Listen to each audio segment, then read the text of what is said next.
Hello everyone, my name is Frank Giraldo and I'm a professor at the Foreign Languages Department of Universidad de Caldas here in Colombia. I would like to cordially invite you to read and analyze my paper that is titled Post-Positivist and Interpretive Approach to Researching Teachers' Language Assessment Literacy. In the field of language testing, one of the most recent discussions is precisely that, language assessment literacy.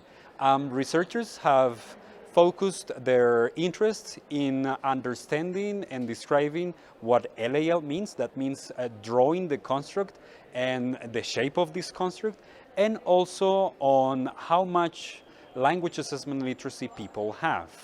Among the people who need language assessment literacy are teachers. So another research focus in language assessment literacy is to see how much LAL, and that's language assessment literacy, language teachers have.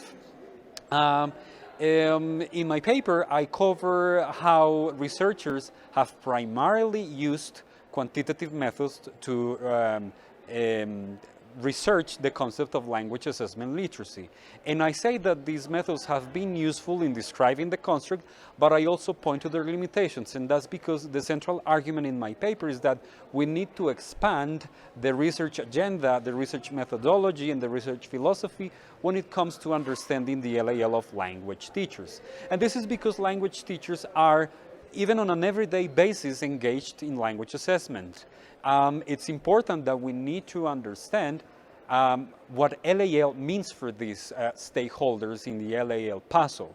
Now, in my paper, I explain why we need to expand this research construct, and we need to look at more qualitative methodologies to do so. For example, the use of interviews, the use of observation schemes, etc., etc.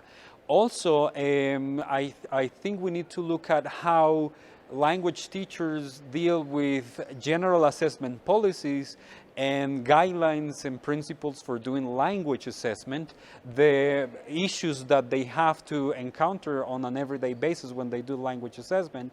And we can also look at professional development programs that discuss the issue of language assessment literacy as it pertains to language teachers. When we collect data from these experiences and from qualitative methods, when we know the shape of language assessment literacy for language teachers, we will be in a better position to know what they need and how we can cater to their needs. Teachers who have appropriate levels of language assessment literacy are in a better position to positively impact student learning. Thank you very much, and I hope that you can look at the paper and read it critically.